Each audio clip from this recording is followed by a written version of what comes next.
வணக்கம். தென்னை அமெரிக்கா மற்றும் கலாட்டா நெட்டிசன் இணைந்து நடத்தும் இந்த சிறப்புரை நிகழ்வில் பங்கேற்க வந்திருக்கும் அனைவருக்கும் என்னுடைய முதற்கண் வணக்கம். சமூக ஊடகங்களில் மக்களின் பங்கு, தாக்கம் மற்றும் பொறுப்பு என்ற தலைப்பில் சிறப்புரை ஆற்ற வந்திருக்கும் ஊடகவியலாளர் மதிப்பிற்குரிய தோழர் மகிழ்நன் பாமா அவர்களையும் வருக வருக என வரவேற்கிறேன். தோழர் மகிழ்நன் அவர்கள் தன்னுடைய வலையொலி ஊடகம் வழியாக பல்வேறு ஆளுமைகளை சந்தித்து அவர்களுடைய கருத்துக்களை நம்மோடு அன்றாடம் கொண்டு வந்து சேர்க்கிறார். வலையொலி மட்டுமல்லாது சமூக ஊடகங்களிலும் அதிக ஈடுபாட்டோடும் ஆர்வத்தோடும் தன்னுடைய கருத்துக்களை பகிர்ந்து கொள்ளும் பழக்கமுடையவர் தோழர் அவர்கள். நம்மில் பெரும்பாலானவர்களும் சமூக ஊடகங்களில் இயங்கிக் கொண்டிருப்பவர்கள் தான். பல நேரங்களில் பல நல்ல செய்திகளை பகிர்கிறோம், சில நேரங்களில் அது சில தீமைகளிலும் கொண்டு போய் விடுகிறது. சமீபத்தில் கூட ஒரு அரசியல் கட்சியினுடைய தலைவர் ஒருவர், ஒரு தமிழ் நடிகர் ஒருவர் தயாரித்து நடித்திருக்கும் ஒரு திரைப்படத்தை பற்றி ஒரு கருத்தை கூறியிருந்தார். அதாவது தமிழ்நாட்டில் ஹிந்தி கூடாது என்று சொல்லிவிட்டு ஹிந்தியில் படம் எடுத்து விடுவது எப்படி என்பது மாதிரியான ஒரு கேள்வி அது. தமிழ்நாட்டில் ஹிந்தி திணிப்பு கூடாது என்பது எவ்வளவு சரியோ அதே போலத்தான் உத்தரப்பிரதேசத்தில் தமிழ் திணிப்பு கூடாது என்பதுதான் நாம் சொல்லி வரும் ஒரு வாதம். எங்கேயுமே திணிப்பு இருக்கக்கூடாது, அது தன்னால் வர வேண்டும். அந்த வகையில மற்ற மொழி பேசும் மக்களுக்காக அந்தந்த மொழிகளிலே திரைப்படத்தை வெளியிட்டிருக்கிறார்கள். ஹிந்தியும் அப்படியான ஒரு நிகழ்வு, ஹிந்தி மொழியிலும் அப்படித்தான் படம் வெளியாகி இருக்கிறது. ஆனால் இந்த ஒரு அடிப்படை புரிதல் கூட இல்லாமல் இது போன்ற சில தலைவர்களின் பதிவுகளும் பதிவிடப்படுகின்றன சமூக ஊடகங்களில். அந்த வகையில பார்க்கும் பொழுது இது என்ன வகையான ஒரு தாக்கத்தை மக்கள் மனத்தில் கொண்டு வந்து சேர்க்கும் என்ற ஒரு கேள்வி எழுகிறது. அது நேர்மறையான ஒரு இதை ஏற்படுத்தினால் அது நமக்கு நல்லதுதான். ஆனால் ஒரு எதிர்மறையான விளைவுகளை ஏற்படுத்தும் பொழுது அது மக்களுக்கு அது தவறாகத்தான் இருக்கும், அது நன்றாக இருக்காது என்பது போன்ற ஒரு சில கேள்விகள் எங்களுக்குள்ளும் எங்கள் நண்பர்களுக்குள்ளும் எழுந்தது. அது போன்ற கேள்விகளுக்கு ஊடகங்களில் ஆர்வத்தோடும் அக்கறையோடும் செயல்படும் தோழர் மகிழ்நன் அவர்கள் அல்லது அது போன்றவர்கள் இது பற்றியான ஒரு கருத்துக்களை எங்களோடு பகிர்ந்து கொண்டால் சிறப்பாக இருக்கும் என்று நாங்கள் நினைத்தோம். அந்த வகையில சமூக ஊடகங்களில் மக்கள் என்ன வகையான பங்களிப்பை செய்கிறார்கள், அதனுடைய தாக்கம் எப்படியாக இருக்கிறது பெரும்பான்மை மக்களிடத்தில், அது அப்புறம் அவர்களுக்கு என்ன வகையான ஒரு பொறுப்புணர்வோடு அவர்கள் செயல்பட்டால் நன்றாக இருக்கும், ஒரு மானிடத்திற்காக, ஒரு மனித குலத்தில் ஒரு ஒட்டுமொத்தமாக அவர்கள் எந்த மாதிரியான ஒரு பொறுப்புணர்வோடு செயல்பட வேண்டும் என்பது போன்ற ஒரு சில கருத்துக்களை நம்மோடு பகிர்ந்து கொள்ள தோழர் மகிழ்நன் அவர்கள் என்று நம்மோடு கலந்து கொண்டிருக்கிறார். அவரை சிறப்புரையாற்ற வருமாறு மீண்டும் ஒரு முறை வருக என வரவேற்று அவரை அழைக்கின்றேன்.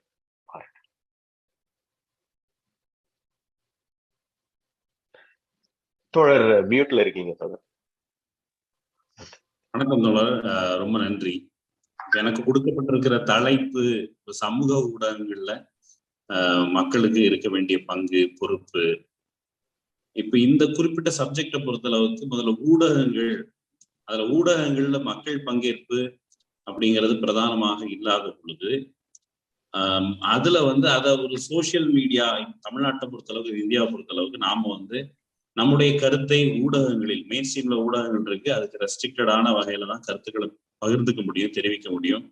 சில அரசியல் கட்சி தலைவர்கள், சில ஊடக வெளிச்சம் கிடைக்கத்தக்க அளவில் இருக்கிற சில தன்னார்வலர்கள், தனிப்பட்ட சில குறிப்பான இயக்கத்தை சார்ந்தவர்கள் தவிர்த்து நமக்கு பெரும்பாலும் நம்முடைய கருத்துக்களை ஒரு குறிப்பிட்ட நிகழ்வுகள் தொடர்பான கருத்துக்களை பகிர்ந்து கொள்ளுகிற இடத்தில் நாம் இருந்ததில்லை.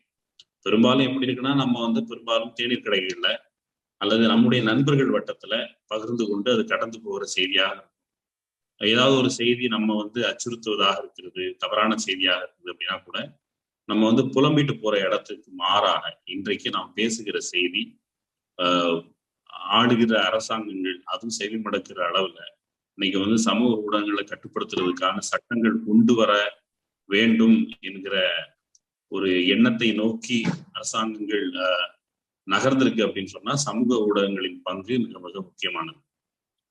இன்னொன்னு, ஏற்கனவே இருக்கிற மெயின் ஸ்ட்ரீம்ல இருக்கிற ஊடகங்கள் அதனுடைய அனுபவங்கள் இருந்து பார்க்கும் பொழுது, ஃபார் எக்ஸாம்பிள் ஒரு எடுத்துக்காட்டுக்கு சொல்றேன், ஸ்டெர்லைட் ஆலையை மூடணும் அப்படின்னு சொல்லி மக்கள் போராடி கொண்டிருந்த பொழுது அதற்கு பிறகு நடந்த அத்துமீறல்கள், காவல்துறையினுடைய அடக்குமுறை, அதற்கு பிறகு வந்து மெயின் ஸ்ட்ரீம்ல இருக்க ஊடகங்கள் அந்த செய்திகளை கொண்டு வந்து சேர்க்கல அப்படிங்கிற பொழுது சமூக ஊடகங்கள்ல நண்பர்கள் அங்கங்க இருந்து பதிவுகள் பகிர்வுகள் அதை வந்து செஞ்சுக்கிட்டே இருந்தாங்க.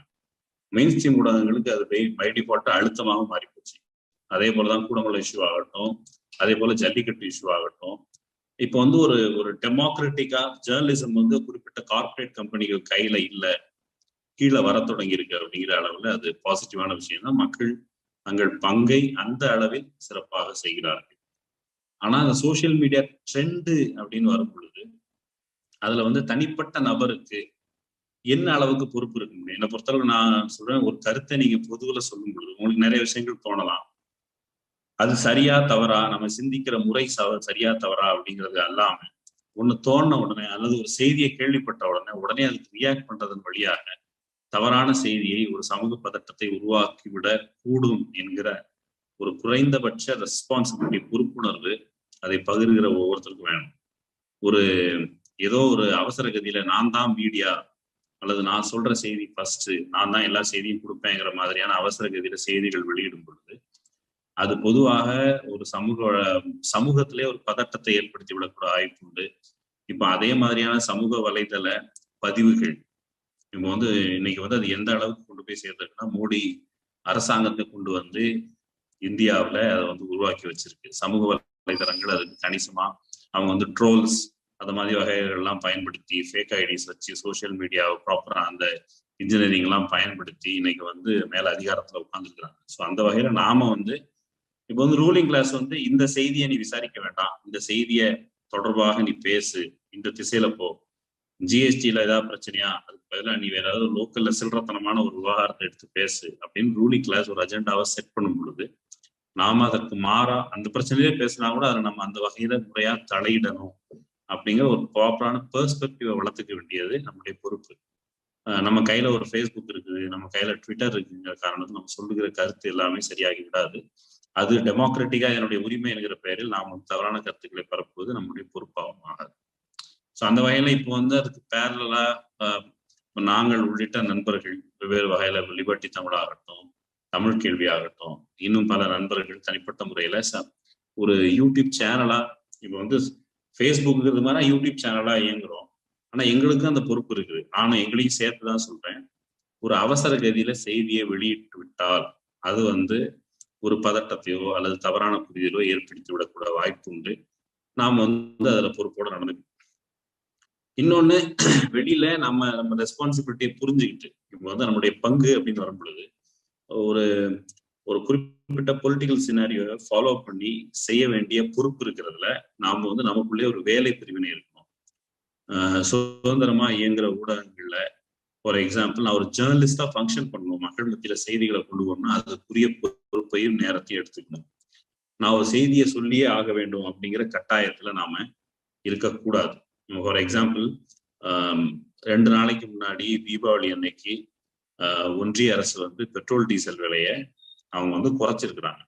அது வந்து வெளிப்படையா தெரியும் ஏமாற்று வேலைன்ட்டு.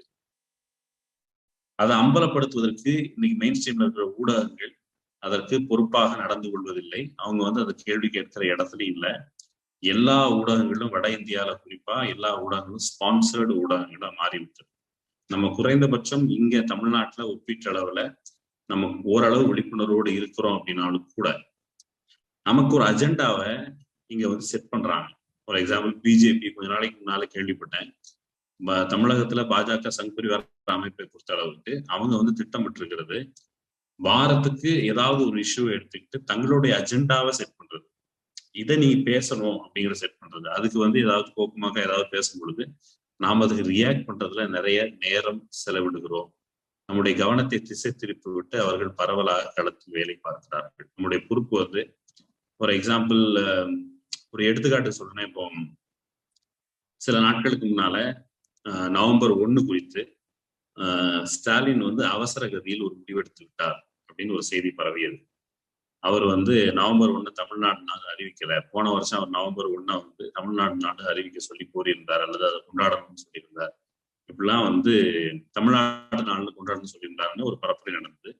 திமுக வந்து ஏதோ அவசர கதியில் அந்த வேலையை செய்து விட்டதாக சில திமுக ஆதரவு நண்பர்களும் கூட அது குறித்து பதிவிட்டிருந்தார்கள். நான் வந்து ஒண்ணுமே செய்யல.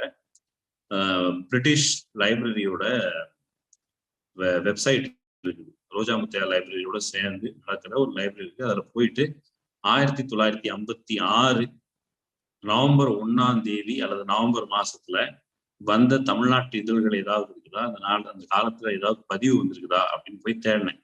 நார்மல் சர்ச் தான் கிடைச்சது. நவம்பர் 2 1956 கலைஞர் ஒரு அறிக்கை விட்டிருக்காரு. அப்போ நான் கிராஸ் செக் பண்ணிட்டு இப்போ வந்து இது வந்து புதிதாக எடுக்கப்பட்ட நிலைப்பாடு இல்லை, ஏற்கனவே திராவிட முன்னேற்ற கழகத்துக்கு இருக்கிற நிலைப்பாடு தான். அதே போல மீனாட்சி அம்மன் கோயில்ல வந்து முத்துராமலிங்க தேவர் அவர்கள் கோயில் நுழைவு போராட்டம் நடத்தினார். அதுல என்னென்ன சமாச்சாரங்கள் நடந்தது அப்படிங்கிற பொழுது அது தொடர்பாக அதே மாதிரி இணையத்துல தேடும்போது தகவல்கள் கிடைக்குது. அப்போ நம்ம தகவல் பகிர்கிற நாம் கூடுதல் அறிவாளிகளாகவும் தகவலை பார்த்துட்டு கடந்து போகிற நபர்கள் முட்டாள்களாகவும் கருதி கொள்ளாமல் கொஞ்சம் பொறுப்புணர்வோடு பகிர்கிற ஒவ்வொரு செய்தியும் ட்வீட்லையும் நம்முடைய பொறுப்பை அதுல தக்க வச்சுக்கணும். அதுதான். இன்னொன்னு என்னன்னு கேட்டா, நம்ம பொதுவா வெளியில நான் எங்களுடைய ஊடகத்தை பத்தி சொல்றேன்.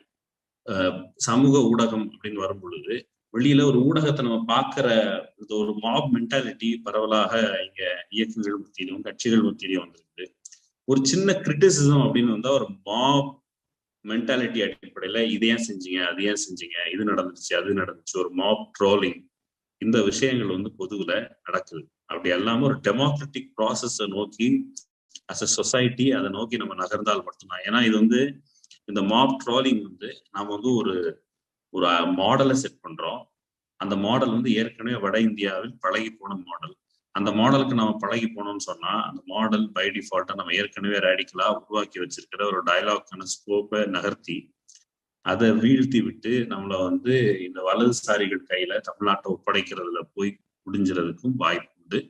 கடந்த நாடாளுமன்ற தேர்தலில் ஏற்கனவே சொன்ன மாதிரி நடந்திருக்கு. ஸோ அதுதான், அதுல வந்து நம்ம பொறுப்போட நடந்துக்கணும். வேற நான் என்ன பேசணும்னு நினைச்சேன், அது தவிர வேற இன்னொன்னு என்னன்னு கேட்டா, ஃபார் எக்ஸாம்பிள் ஒரு எடுத்துக்காட்டுக்கு ஒரு பாசிட்டிவான விஷயங்கள் நடக்குதுன்னு சொன்னா, இப்போ வந்து அந்த அஸ்வினிங்கிற பெண் வந்து அவங்களுடைய துயர ஒரு ஓப்பன் மீடியால வந்து அவங்க பேசுறாங்க, என்ன வந்து ஒதுக்கி வச்சுட்டாங்கன்னு. அதுக்கு பிறகு அமைச்சர் சேகர் பாபு அவர்கள் தலையிட்டு அந்த பிரச்சனை குறித்து பேசுறாங்க. நம்மளும் அதை வந்து உற்சாகமா அதை கொண்டாடி தீர்த்தோம். கொண்டாடி தீர்க்கிற நாம் அந்த குறிப்பிட்ட சமூகத்தார், பழங்குடியினர், அவர்கள் குறித்து கரிசனையோடு இதற்கு முன்னால் நடந்திருக்கிறோமா, நம்ம பாராமுகமா இருந்திருக்கிறோம் அப்படிங்கிற சுய விமர்சனம் நடக்கணும். ஜெய்பீம் குறித்து நாம வந்து ஜெய்பீம் ஒரு என்ன நடக்குதுன்னா, கண்ணீர் வடிக்கிறது அல்லது திட்டுறது, அழுகிறது, சிரிக்கிறது, கொண்டாடுறது, இது எல்லாமே ஒரு மாப் சைக்காலஜியில தான் நம்மளுமே ஃபாலோ பண்றோம் அப்படிங்கிறது வந்து ரொம்ப துயரானது. அதுல நம்ம கான்சியஸா இருக்கணும். நம்மளை வந்து நம்முடைய மூளை, நம்முடைய சிந்தனை முறை அல்லது நம்ம என்ன வகையில பிஹேவ் பண்ணுங்கிறது வரைக்கும் ஏதோ ஒரு வகையில நம்மள ரோபோ மாதிரி இன்னொரு தரப்பை இயக்காமல் இருப்பதற்கு நாம சுய சிந்தனையோடு வெளியில சமூக வலைதளங்களுக்கு அப்பால நிறைய நூல்களை படிச்சு, இந்த நூல்கள் ஒரு எக்ஸாம்பிள் வழக்கம் நண்பர்கள் சொல்லுவாங்க, சமூக வலைதளங்கள் வந்து குறிப்பா ஃபேஸ்புக், ட்விட்டர், குறிப்பா ஃபேஸ்புக் அது வந்து ஒரு டேட்டிங் சைட் மாதிரி இருந்தது. இங்க வந்து நம்ம வந்து அரசியல் பேசுறதுக்கு பயன்படுத்துறோம். ஆனா அரசியல் பேசும் பொழுது நம்ம வந்து கொஞ்சம் கூடுதல் பொறுப்போட தகவல்களை சேகரிக்கிறதுக்கு, சரி பார்க்கறதுக்கு பயன்படுத்தணும்.